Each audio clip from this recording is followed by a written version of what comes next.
Welcome back to the channel guys. I hope you all guys are doing absolutely fine. आज के इस video में हम बात करने वाले हैं जोमेटो के बारे में। जोमेटो प्राइवेट लिमिटेड क्या काम करती है ये, क्योंकि इसका आईपीओ आने वाला है। तो डायरेक्टली आईपीओ पे बात ना करते हुए पहले हम कंपनी का बिजनेस मॉडल समझेंगे, जानेंगे इसका बिजनेस क्या है और ये कैसे पैसा कमाती है और आगे फ्यूचर में इस बिजनेस का कितना ग्रो कर सकता है। तो चलिए वीडियो शुरू करते हैं।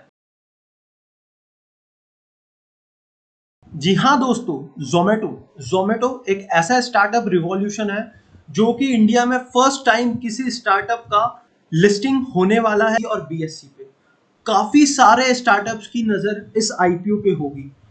अगर ये आईपीओ बहुत अच्छा परफॉर्म करता है तो इसके बाद काफी सारे आईपीओज हमें और देखने मिल सकते हैं स्टार्टअप कंपनीज से रिलेटेड, जैसे कि पेटीएम, डिलीवरी, नायका, पॉलिसी बाजार और ऐसे काफी सारे आईपीओज हमें देखने मिलेंगे जो कि स्टार्टअप कंपनीज से होंगे। जैसे कि आप जानते हैं स्टार्टअप कंपनीज तो लॉस में ही होती है। तो अब हम बात करते हैं कंपनी की शुरुआत पे। कंपनी शुरू कैसे हुई? तो पंकज चड्ढा और दीपेंद्र गोयल, ये दो लोगों ने मिलकर इस कंपनी का आइडिया अपने दिमाग में लाया। ये दोनों आईआईटी से पढ़े हुए थे और ब्रेन एंड कंपनी में काम कर रहे थे। वहां इन्होंने देखा कि खाने के लिए काफी लाइन लगी होती है, काफी आपका टाइम वेस्ट होता है।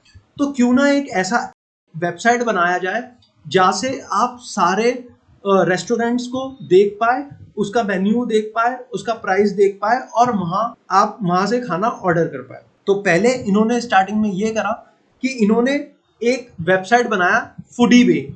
2008 की बात है, इन्होंने फूडी पे बनाया। लेकिन क्या ये यहाँ तक के ही रुकना था? नहीं, फिर इन्हें और आइडिया आया कि क्यों ना हम यहाँ से बुकिंग स्टार्ट करें, ऑनलाइन डिलीवरी और टेबल बुकिंग स्टार्ट करें। तो फूडी पे रेस्टोरेंट्स के मेन्यू कार्ड होते थे और आप फूडी पे से टेबल बुक कर सकते थे।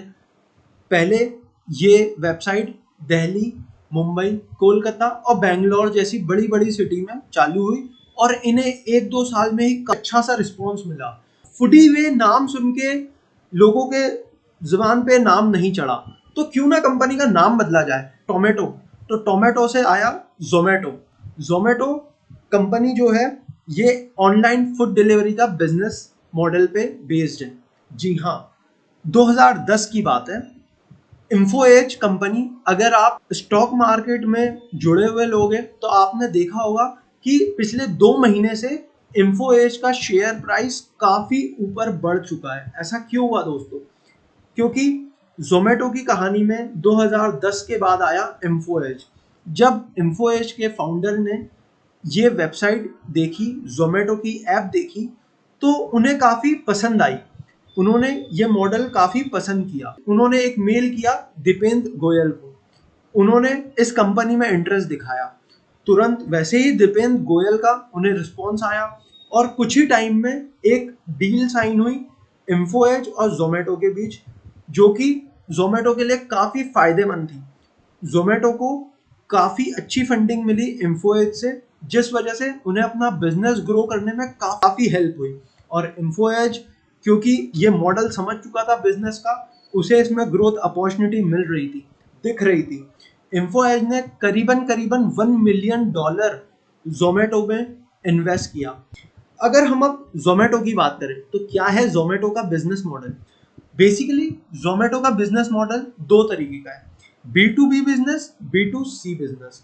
हम दोनों बिजनेस मॉडल की बात करेंगे। जोमेटो 24 कंट्रीज में आज के टाइम पे काम कर रही है और करीबन करीबन 10,000 प्लस सिटीज में अपनी सुविधाएं दे रही है। ग्रोफर्स में 10% के अप्रॉक्स अपना एक शेयर है, जो कि आगे चल के देखा जा रहा है कि जोमेटो एक्वायर कर लेगा ग्रोफर्स को भी।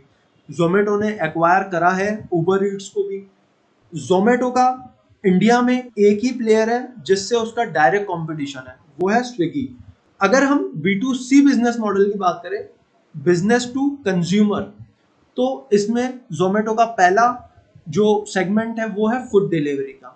जोमेटो फूड डिलीवरी करके काफी अच्छा पैसा बनाता है। दूसरे मॉडल की बात करें तो सब्सक्रिप्शन।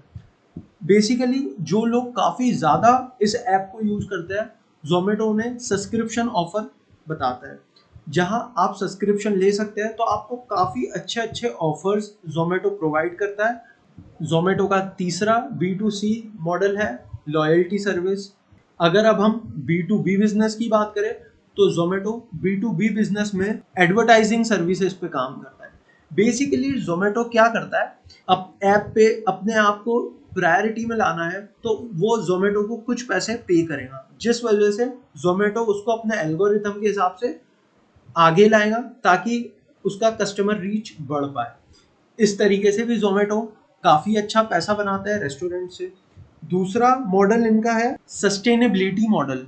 सस्टेनेबिलिटी मॉडल बेसिकली ऐसा है कि ये लोग कुछ फार्मर्स से लिंक करते हैं, टाई अप करते हैं, जो कि ऑर्गेनिक फार्मिंग करते हैं, और वो जो वेजिटेबल्स फ्रूट है ये डायरेक्टली उन रेस्टोरेंट्स को प्रोवाइड करते हैं और ये उन पे टैग लगाते हैं अपने वेबसाइट पे, जहाँ की ऑर्गेनिक फूड का टैग होता है, जिस वजह से जिन कस्टमर्स को काफ़ी ऑर्गेनिक वो सेगमेंट यहाँ जाए, जिस वजह से उस रेस्टोरेंट का डायरेक्टली इनडायरेक्टली बिजनेस ग्रो करता है। तीसरे B2C मॉडल की बात करें तो ज़ोमैटो बिजनेस कंसल्टेंसी भी प्रोवाइड करता है कुछ रेस्टोरेंट्स को।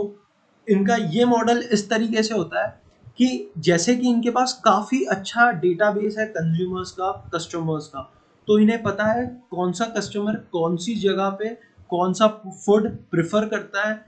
एक इन्हें रेंज पता है कि कस्टमर कितने रेंज का फूड ऑर्डर कर सकता है, मिनिमम मैक्सिमम।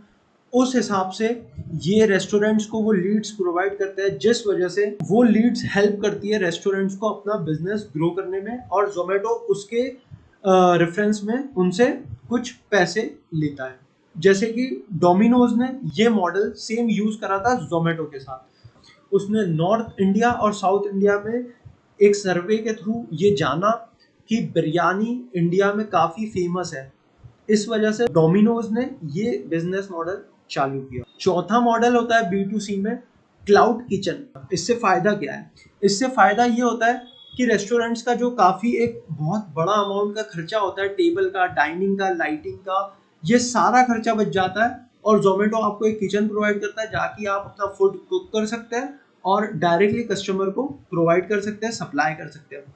पिछले एक साल में देखा गया कि जिन्होंने भी इस मॉडल को यूज करा उनका काफी अच्छा 60 to 70% अर्निंग रेशियो हो गया और काफी प्रॉफिट में रही कंपनी। पांचवा, व्हाइट लेबल बिजनेस क्या होता है? जोमेटो एक और सर्विस प्रोवाइड करता है, व्हाइट लेबल। ये सर्विस होती है बिजनेसेस के लिए। तो बिजनेस क्या करता है, जिस बिजनेस को अपना एक पर्सनल वेबसाइट या एक ऐप चाहिए वो जोमेटो से बात करता है। जोमेटो के पास एक लेआउट तो बना हुआ है, जोमेटो को कुछ नहीं करना है, उस लेआउट को उठा के उन कंपनीज के लिए यूज करना है, उसका काम हो गया और उसके बदले उसे अच्छा खासा पेमेंट मिलता है। ये भी एक बहुत अच्छा स्मार्ट तरीका है पैसा बनाने का कंपनी के लिए। छठा, B2B सेगमेंट में आते हैं इवेंट सेगमेंट, जिसमें बेसिकली कि जैसे न्यू ईयर हुआ, होली पार्टी हुई, दिवाली पार्टी हुई, तो इवेंट ऑर्गेनाइज करते हैं और कूपन्स के थ्रू काफ़ी लोगों को इनवाइट करते हैं। उस तरीके से भी इसका काफ़ी अच्छा अर्निंग हो रहा है। तो ये तो हो गई जोमेटो के बिजनेस की बात। अब अगर हम जोमेटो की अर्निंग्स पे बात करें तो क्या जोमेटो प्रॉफिटेबल कंपनी है अभी तक? तो नहीं दोस्तों, ये एक लॉस मेकिंग कंपनी है। पर क्या ये मॉडल अच्छा है? तो ये आप सोचिए, अगर आपको जोमेटो का मॉडल पसंद आया तो क्या आपने इस IPO में इन्वेस्ट करना चाहिए या नहीं, ये आप सोचिए। बिकॉज कंपनी में इन्वेस्ट करने के लिए हमें उस कंपनी का बिजनेस मॉडल समझना बहुत ज़रूरी है। ऐसे ही बिना जाने बिना समझे हम किसी भी कंपनी में इन्वेस्ट करेंगे तो वो कोई मतलब का नहीं है। तो ये सारी कुछ वो बातें थी, वो पॉइंट्स थे जिस वजह से आप अब सोचिए कि क्या आपको जोमेटो के IPO में इन्वेस्ट करना चाहिए या नहीं।